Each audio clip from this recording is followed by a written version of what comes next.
He thought he was just helping a stranger on a cold rainy night. But that single act of kindness would open doors he never knew existed, and reveal a truth that would change everything he believed about fate, love, and second chances. It was one of those nights when the rain didn't just fall, it poured, as if the sky was trying to wash away every sin of the city. Cars hissed past in silver streaks, people ran for cover, and the smell of wet asphalt filled the air. Daniel Ross sat inside his old Honda Civic, parked near a 24-hour diner, gripping the steering wheel tighter than usual. Life had been unkind lately. He had lost his job at the marketing firm 3 months ago, rent was overdue, and his mother's medical bills were piling up. He was 32, single, and struggling to hold his world together. The wipers moved back and forth, but the fog on the inside of the windshield seemed to mirror his confusion, blurry, uncertain, suffocating. That's when he saw her. A figure, drenched from head to toe, sitting under a flickering streetlight. Her coat was torn, her hair soaked, and she hugged her knees as if the world had forgotten her. Something in Daniel's chest tightened. He could have just looked away, driven off, pretended not to see, like everyone else. But he didn't. Something about the way she sat, silent and trembling, reminded him of his late sister, who used to sit by the window crying after their parents' fights. Without overthinking, he grabbed his jacket, stepped into the rain, and walked toward her. "Hey, you okay?" he asked gently. The girl looked up, startled, her eyes wide with fear and exhaustion. I'm fine," she stammered, but her lips were blue, and her voice was barely a whisper. "You don't look fine," Daniel said softly, offering his jacket. "Come inside, you'll get sick." She hesitated, then slowly stood up, clutching her small backpack as if it contained her entire life. They went inside the diner, where warm light and the smell of coffee greeted them. Daniel ordered her a hot chocolate and a bowl of soup. She held the cup with both hands, trembling.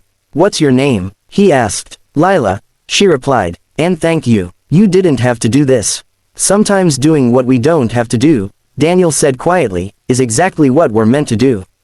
She looked at him then, really looked, and there was something in her eyes. Something broken, yet hopeful. Something that told Daniel this night wasn't going to be just another night. It was the beginning of something neither of them could have predicted. The rain continued outside, tapping gently against the diner windows as Lila began to speak, her voice shaking but steady enough to carry her truth. She had been living in a shelter for months after leaving an abusive relationship. Her ex-boyfriend had taken her money, her trust, and her safety. "I used to paint," she said, staring into her cup. "I dreamed of having my own studio one day. But dreams don't survive when you're running for your life." Daniel listened quietly, every word hitting him deeper than he expected. He had seen brokenness before, in his mother's hospital bed, in his own reflection every time he failed another job interview, but something about Lila's story struck a chord. She wasn't just a stranger, she was a mirror of everything he feared and everything he still hoped to overcome. As they talked, hours slipped by unnoticed. When she finished eating, he offered to drive her somewhere safe. "The shelter's full tonight," she said hesitantly. "They told me to try tomorrow." Daniel thought for a moment, then said, "You can crash on my couch if you want. It's not much, but it's warm." Lila's eyes widened. "You don't even know me." He smiled. "Maybe that's the point." She hesitated again, then nodded. When they arrived at his small apartment, he handed her a towel and a blanket. "You can shower if you want," he said, trying not to sound awkward. "Thank you," she whispered. That night, Daniel lay awake on his bed, staring at the ceiling. The sound of rain softened outside. For the first time in a long while, he didn't feel alone. The next morning, Lila made coffee, strong and sweet, and wrote a small note on a napkin before leaving. "You reminded me that good people still exist. Thank you for being one." But what Daniel didn't know was that she hadn't gone far, and that fate was about to bring her back into his life in ways neither of them could imagine. 2 months later, Daniel's life was beginning to shift.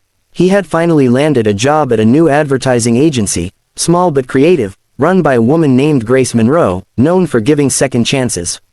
He was working late one evening when Grace invited the team to an art exhibition her company was sponsoring. Daniel almost said no, but something made him go. The gallery smelled of fresh paint and champagne. As he wandered through the exhibits, one painting stopped him in his tracks, a girl sitting under a streetlight in the rain, her eyes wide and full of pain.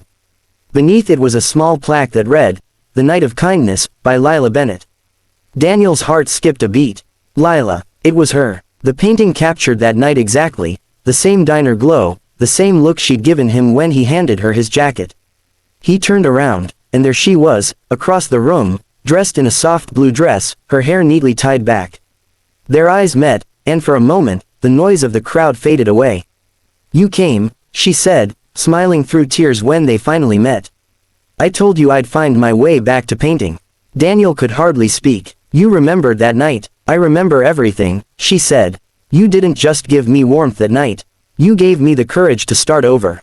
She explained that after that night, she found a part-time job at an art supply store, painted every night, and eventually submitted her work to a local contest, which Grace Monroe had judged.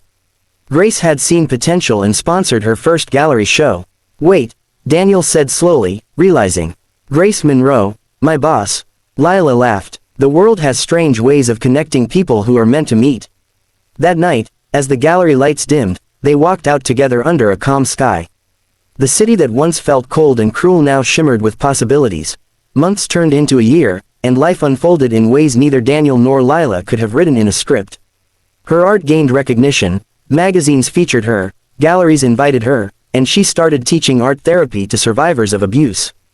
Daniel, inspired by her strength, began volunteering at shelters, using his marketing skills to help raise awareness for local causes. They grew closer, not rushed, not romantic at first, just two souls who had rebuilt themselves side by side. One summer evening, as they walked by the same diner where they had first met, Lila stopped. "Do you believe in fate?" she asked softly. Daniel smiled. "I believe in moments, and I believe in people who make those moments matter." She looked at him, her eyes glistening. "That night, you didn't just save me. You saved the version of me that was giving up on the world." Daniel took her hand gently. "You did the same for me, Lila. You reminded me why kindness matters, because it always finds its way back."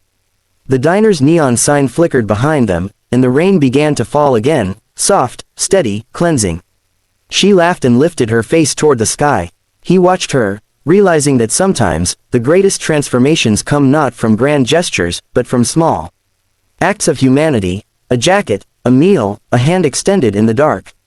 A year later, they opened a nonprofit together, the Night of Kindness Foundation, to support victims of abuse and homelessness, combining her art and his marketing skills to change lives the way theirs had been changed.